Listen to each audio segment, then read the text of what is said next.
Plastic कारोबारी हत्याकांड में एनकाउंटर के बाद आरोपी गिरफ्तार। दिल्ली के बवाना औद्योगिक क्षेत्र में प्लास्टिक कारोबारी की गोली मारकर हत्या के सनसनीखेज मामले में आउटर नॉर्थ जिला पुलिस को बड़ी सफलता मिली है। बीती रात पुलिस और बदमाश के बीच मुठभेड़ के बाद मुख्य आरोपी को दबोच लिया गया। कार्यवाही के दौरान आरोपी के पैर में 2 गोलियां लगी, जिसके बाद उसे काबू कर गिरफ्तार कर लिया गया। दोस्तों, आज हम यहाँ पे इकट्ठे हुए हैं। एक बहुत ही सेंसेशनल मर्डर हुआ था बवाना में 9 फरवरी को सुबह 11:45 और वो बिल्कुल ही क्लूलेस मर्डर था। आज मुझे ये बताते हुए सेटिस्फेक्शन है, प्रोफेशनल सेटिस्फेक्शन, कि इस मर्डर पे जॉइंट सीपी नॉर्दर्न रेंज विजय, डीसीपी हरेश्वर स्वामी आउटर नॉर्थ की टीम ने जिस मेहनत से और जिस प्रोफेशनलिज्म से काम किया वो काबिल तारीफ है। इसमें सबसे इम्पॉर्टेंट बात यह है कि ये केस क्लूलेस होते हुए, जनरली क्या होता है जब इस तरह के केसेस होते हैं तो special cell, crime branch, special staff, वही लोग इसको क्रैक कर पाते हैं। इस केस में जो सबसे इम्पोर्टेंट चीज़ यही है कि बवाना पुलिस स्टेशन की टीम, जिसमें एएसआई बलवान, हेड कांस्टेबल पवन वगैरह ऑफिसर्स हैं, इन्होंने अपने बल पे जो केस जिसमें कोई क्लू नहीं था, इन स्टाफ ने इतनी मेहनत से काम किया। और बाकी लोग भी बहुत मेहनत कर रहे थे, लेकिन ये जिस लेवल से काम कर रहे थे इन्होंने उसको क्रैक किया और कोई बाकी टीमें में से कोई नज़दीक भी नहीं पहुंच पाया जिस तेजी से इन्होंने काम किया। तो मेरी सबसे पहले यही है कि बहुत ही प्रशंसा के लायक है इनका जो काम है, हेड कांस्टेबल पवन और इनका एएसआई बलवान वगैरह का। और इन्होंने ही फिर बाद में इसमें से जो रात में हेड कांस्टेबल पवन ने ही चैलेंज करके उसको रोकने की कोशिश की, जिसके अरुण को, और फिर अरुण ने गोली चलाई और जवाब में हेड कांस्टेबल पवन ने भी गोली चलाई जो उसके पैर में लगी। तो टोटल अभी 5 लोग इसमें गिरफ्तार हुए हैं। इसमें जो बैकग्राउंड और पीछे की स्टोरी है उसमें भी एक बड़ा हैरत अंगेज भी कह सकते हैं, इंटरेस्टिंग भी कह सकते हैं, लेकिन अभी तक वो गुत्थी पूरी तरह सुलझी भी नहीं है कि मर्डर के तुरंत बाद जो बहुत ही नामी गैंगस्टर्स हैं, जिनमें से कुछ विदेश में बैठे हैं, उन्होंने क्रेडिट लिया और क्लेम किया कि ये मर्डर हमने कराया था क्योंकि ये हमारे काम में इंटरफेयर कर रहा है। हमारे इतने दिनों की जो इन्वेस्टिगेशन हुई है, जिन लोगों को हमने गिरफ्तार किया है, उसमें कहीं भी ऐसी बात अभी तक कोई नहीं है।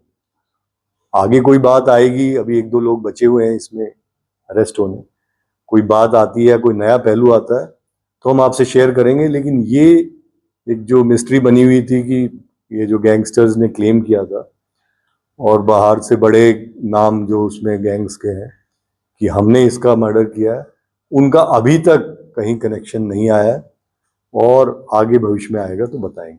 अभी तक जो खुलासा हम कर पा रहे हैं वो मात्र लूट के लिए मर्डर हुआ। मर्डर भी क्यों हुआ? मकसद लूट का ही था। मर्डर जो अफरा तफरी मची उसमें गोली वोली चल गई, क्योंकि इनका ये कहना है कि हम तो खाली पैसे के लिए आए थे। पैसे, जो व्यक्ति अनफॉर्चुनेटली जिनका देहांत हुआ है वो रेगुलर इस पैसे का आवागमन करते थे, करोल बाग में रहते थे और डेली सुबह अपनी जो फैक्ट्री थी बवाना में गाड़ी में लेके जाते थे। बीच में 2-3 जो एम्प्लॉई है उनको पिकअप करते थे। अब इनमें से जो एक आदमी था उसमें कुछ महीने पहले इनसे पैसा लिया था और उसको आइडिया लग गया था कि यार रोज पैसे का ट्रांजैक्शन होता है। तो उसने ये बात आगे, जो ये क्रिमिनल थे, ये क्रिमिनल भी 2 तरह के हैं, एक तो सुल्तानपुरी के 3 लोग और 3 लोग जमनापार नॉर्थ ईस्ट डिस्ट्रिक्ट के हैं। पहले ये कुछ मुकदमों में साथ इन्होंने काम किया हुआ है। एक तो इन्होंने शाहजहांपुर में बहुत बड़ी गोल्ड की रॉबरी की थी कुछ समय पहले, जिसमें ये इकट्ठे थे। तो 3 लड़के उधर सुल्तानपुरी के, 3 लड़के नॉर्थ ईस्ट के, इन्होंने मिलके ये प्लान बनाया और ये प्लान पिछले 2-3 महीने से चल रहा था।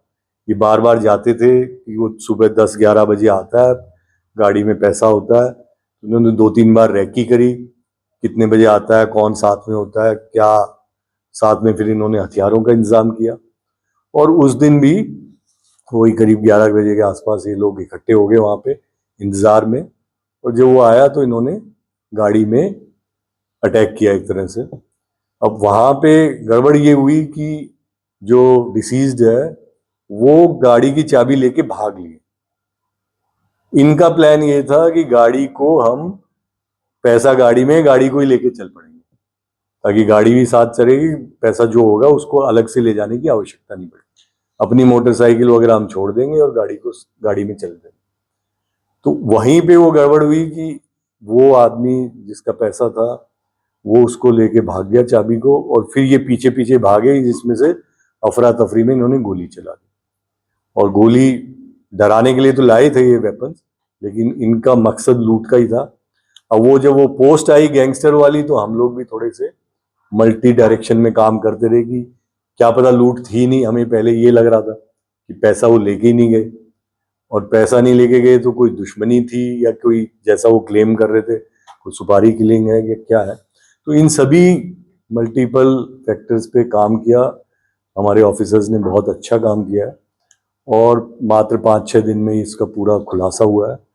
इसमें हजारों सीसीटीवी फुटेज चेक की गई, बहुत सारे सीडीआर एनालिसिस वाले भी यहाँ पे आए हुए हैं, उन्होंने भी बहुत अच्छा काम किया। और कुल मिला के केवल एक थाने की टीम ने इतने बड़े केस का खुलासा किया, सबको गिरफ्तार किया, वो बहुत ही काबिल तारीफ है। और मैं सभी को कॉन्ग्रेचुलेट भी करता हूँ, शाबाशी भी देता हूँ कि इतना अच्छा काम इन्होंने किया। किसी को कोई कुछ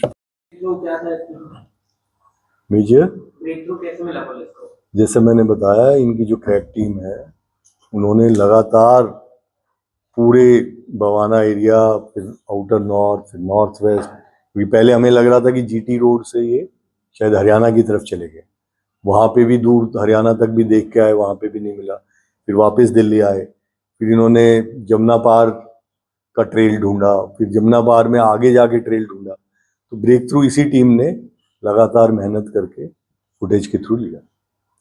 सर गाड़ी में कैश कितना था जो बताना हुआ? देखो, हमने इस दुर्दांत घटना के बाद बहुत ज्यादा इस बारे में चेक नहीं किया, लेकिन जो सुनने में आया था कि 1-1.5 के आसपास हो सकता है, क्योंकि हमारा फोकस मर्डर पे ही रहा, पैसे के ऊपर। लेकिन जैसे आप कह रहे हैं कि लॉरेंस केस नहीं थी और ये मैं ये नहीं कह रहा हूँ कि किसके थे या किसके नहीं थे, मैं ये कह रहा हूँ कि अभी तक के इन्वेस्टिगेशन में कोई तार जुड़ता हुआ नजर नहीं आ रहा, और हमारे लिए भी ये वो एक पहलू है जिसका आगे कभी खुलासा हो सकता है कि उन्होंने क्रेडिट क्यों लिया इसका, उन्होंने ये पोस्ट क्यों डाली कि हमने करवाया, हमारे काम में दखलंदाजी कर।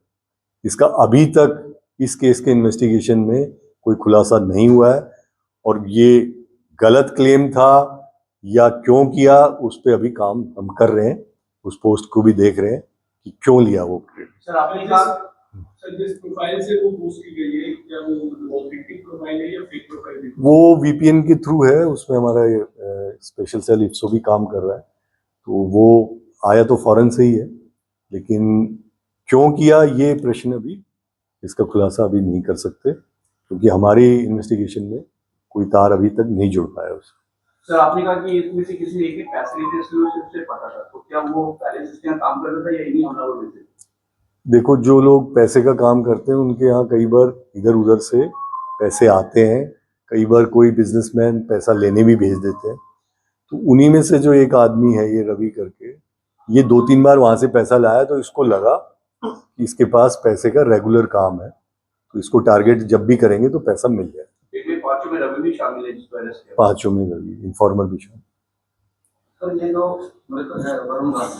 बताया जा रहा है कि क्या ये हवाला कारोबार? देखिए, इन चीज़ों में अभी पढ़ना ठीक नहीं है, लेकिन जो पैसे का रेगुलर काम कर रहा है तो आप अंदाज़ा लगा सकते हो किस तरह।